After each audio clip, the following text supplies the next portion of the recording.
इसलिए इन समस्त सूक्ष्म भूतों को परस्पर संसक्त जानकर जो इन्हें त्याग देता है उसे परम पद की प्राप्ति होती है। पांचों भूत और मन बुद्धि के इन सातों सूक्ष्म रूपों को विचार कर लेने पर उनके प्रति वैराग्य होता है, जो सद्भाव का ज्ञान रखने वाला पुरुष की मुक्ति का कारण बनता है। जो गंध आदि विषयों से आसक्त होता है उसका विनाश हो जाता है और उसे बारंबार संसार में जन्म लेना पड़ता है। योगी पुरुष इन सातों धारणाओं को जीत लेने के बाद यदि चाहे तो किसी भी सूक्ष्म भूत में लीन हो सकता है।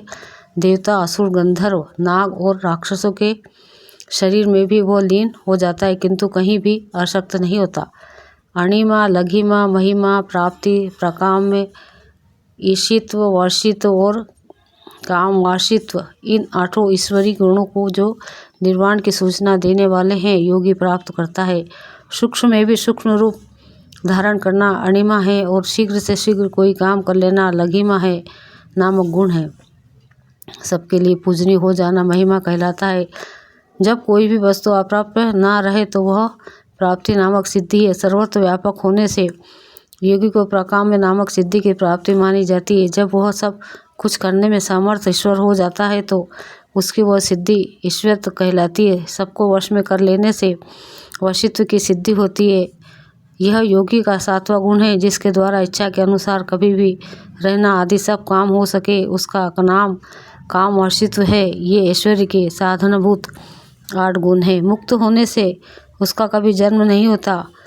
वह सिद्ध बुद्धि वृद्धि और नाश को भी नहीं प्राप्त होता। ना तो उसका लक्ष्य होता है और ना परिणाम। पृथ्वी आदि भूत समुदाय से ना तो वह काटा जाता है, ना भीग कर गलता है, ना जलता है और ना सूखता है।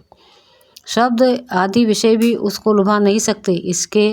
उसके लिए शब्द आदि विषय है ही नहीं। ना तो वो उनका भोगता है और ना उनसे उसका संयोग होता है।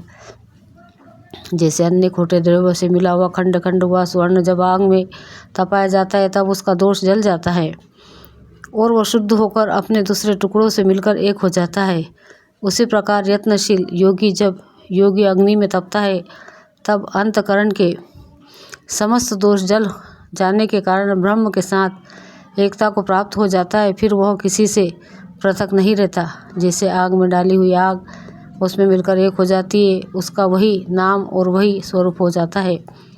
फिर उसको विशेष रूप से पृथक नहीं किया जा सकता। उसी तरह जिसके पाप दग्ध हो जाते हैं वह योगी परब्रह्म के साथ एकता को प्राप्त होने पर भी फिर भी कहीं उनसे पृथक नहीं होता।